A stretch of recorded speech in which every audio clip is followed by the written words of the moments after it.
के जाऊंगा कि देखो पंज वक्ता नमाज के हवाले से लापरवाही मत करना। बेशक ऐसा ना हो कि फज्र में इमाम साहब कहें कि रात जलसा बहुत अच्छा हुआ मगर नमाज में कोई नहीं आया, तो फिर ये आपका जलसा भी काबिल कबूल नहीं है, बल्कि पहले नमाज है फिर नियाज है। जी बेशक, गलत तो नहीं है मेरी बात? बोलिए जरा। जब जलसा कराने वाले ही नमाज नहीं पढ़ेंगे तो जलसा सुनने वालों पर क्या असर पड़ेगा? तो ये मैं आप सबसे भी, जब सुनने आए हो तो फिर अब सुनने का हक भी अदा करो। सुबह फज्र की नमाज जमात से अदा करो, ज़ोहरो असरो मगरिबो ईशा पढ़ो, पंज वक्ता नमाज का मिजाज डालो। मेरी माएं बहनें बेटियां घरों पे नमाज पढ़ा करें, मर्द हजरात मस्जिदों में जाकर के जमात से नमाज पढ़ा करें। नमाज की आदत तो डालो, पंज वक्ता नमाजी तो बनो। अगर तुम्हारी जिंदगियों का रंग न बदल जाए तो मुझे फोन करके बता देना। अल्लाह की कसम तुम पंज वक्ता नमाजी तो बनो, तुम इबादत गुजार तो बनो, तुम वाकई हुजूर के सच्चे वफादार तो बनो, तुम शहनशाह बगदाद के मिशन को जिंदा तो करो। तुम अगर सही माना में मुसलमान बने तो ये शेर मैंने बहुत मर्तबा पढ़ा, आज फिर पढ़ता हूँ कि शोला भी तेरे हाथ में गुलजार बनेगा, शोला भी तेरे हाथ में गुलजार बनेगा जिस दिन तू मोहम्मद का वफादार। बेशक, सुभान अल्लाह सुभान अल्लाह। नारे तकबीर, नारे तकबीर, नारे रिसालत, नारे रिसालत, उलमाए अहले सुन्नत, जश्ने गौसुल वरा, नारे तकबीर, नारे रिसालत। वाह सुभान अल्लाह। वो हमारी तकरीर में नेट पे आपने सुना होगा, मैंने कई जगह बयान किया। हमारे संभल का एक बच्चा, उसने कई डिग्रियां की थी। उसने, मुझे याद नहीं रहा वो कौन कौन सी डिग्रियां बता रहा था। तो उसने दिल्ली में जाके, भाईजान जरा सुने, तो उसने दिल्ली में जाकर के अपनी डिग्रियां, जब आदमी कंपनी में उसको जॉब चाहिए होती है तो जाहिर है उसको अपनी सलाहियत तो साबित करना होती है ना। तो उसने जो किया था, डिग्री की फोटोकॉपीज करा करके उसने वो अलग अलग ऑफिस में, अलग अलग जो भी उसकी ब्रांचेस थी या जिस सब्जेक्ट में उसने ये किया था, उसी एतबार से उसको जहां जहां उसने नेट के जरिए देखा होगा तो उसने अपनी पूरी डिटेल, अपनी डिग्रियां सब उसने फाइल, हाँ डॉक्यूमेंट कह लो, फाइल बना करके। अब एक जगह से वो कहता, उसने खुद मुझे ये बात बताई है। वो कहता हजरत, वो बात क्या बताई, मैं जलसे में गया था, मैं पूछने लगा क्या कर रहे हो भाई, तो बताया हजरत अभी मेरी जॉब लगी है। फिर वो हंसने लगा, फिर बताने लगा हजरत जॉब, माशाल्लाह वो नमाजी पहले ही से था। तो कहने लगा कि मेरी जब जॉब लगी, एक जगह से फोन आया तो मैंने सैलरी पूछी तो उन्होंने सैलरी बताई 30 या 35 बता रहा, तो मुझे ठीक से याद नहीं रहा।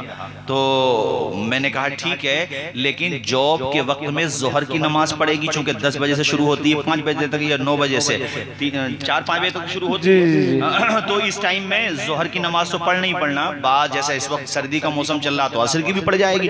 जी जी जी। तो उसने कहा कि आप 35,000 की जगह मुझे 30,000 रुपए दें, मगर मुझे जोहर की नमाज पढ़ने का परमिट दें, मैं नमाज नहीं छोड़ूंगा।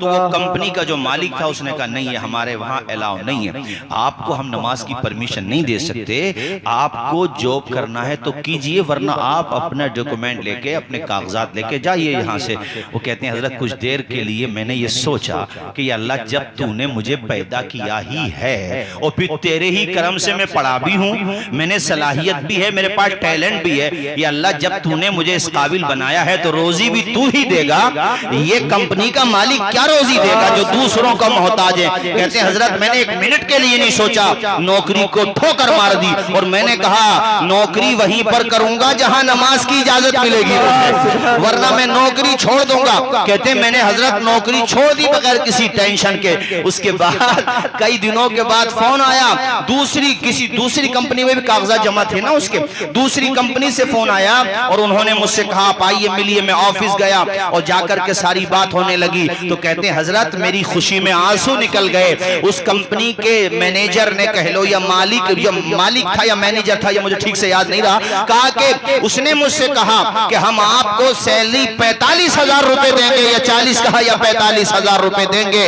और आप कल से ही अपनी जो है जॉब में आना शुरू कर दीजिए और शुरुआत कर दीजिए। कहते मैंने फिर उनसे वही बात कही कि साहब नमाज नहीं छोड़ूंगा। तो कहते वो इतने खुश हुए, कहने लगे अच्छा माशाअल्लाह, तुम इसका मतलब बामल मुसलमान हो, नेक मुसलमान हो, सच्चे मुसलमान हो, जिनकी तारीख पढ़ा करते हैं किताबों में, जिनका इतिहास पढ़ा करते हैं किताबों में, तुम वैसे ही मुसलमान हो। कहा जी अल्हम्दुलिल्लाह मैं नमाज नहीं छोड़ूंगा। कहते हैं वो इतने खुश हुए कि जो मुसलमान नमाज नहीं छोड़ सकता वो कंपनी के साथ धोखा कैसे कर सकता है, इसलिए तुम अपनी नौकरी कल ही से ज्वाइन कर लो। अल्लाह का शुक्र है मैं वहीं पर जॉब कर रहा हूं और खुशी में वो मेरे पैसे बढ़ाने के लिए भी कह रहे हैं। वाह सुभान अल्लाह, नारे तकबीर, नारे तकबीर, नारे रिसालत, उलमाए अहले सुन्नत, जश्न गौसुल वरा, नारे तकबीर, सुभान अल्लाह, सुभान अली अल्लाह। साहब आदमी अल्लाह पे भरोसा, बेशक बेशक,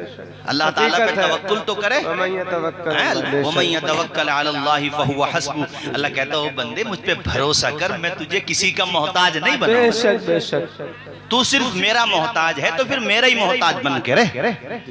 ये मैंने दिल्ली की बात बताई और ऐसी तुम तलाश कर लो कितनी जगह की बात में मिसाल मिल जाएगी। जी जी बेशक। मगर जब तुम पढ़ोगे नहीं, तुम उठते हो 10 बजे 9 बजे, रात भर मोबाइल इस्तेमाल किया और फजर की नमाज छोड़ दी, माज़अल्लाह। अल्लाह ताला हम सबको अमल की तौफीक अता फरमाए।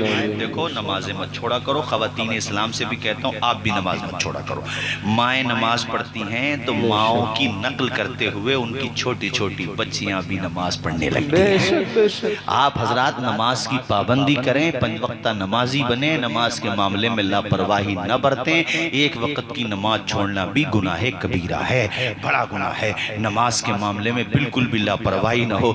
दिल्ली के जो भाई हमारा दिल्ली में रहता है उसने कितना अच्छा पैगाम दिया कि कंपनियों में कितना ही फैशन क्यों ना बढ़ गया हो, कल्चर कितना ही चेंज क्यों ना हो गया हो, मगर हम तो दामन हुजूर ही का थामेंगे, हम तो मिशन हुजूर ही का आम करेंगे। गोया कि उसने ये पैगाम दिया, मैं अशार में सुनाता हूँ, झूम जाएंगे आप।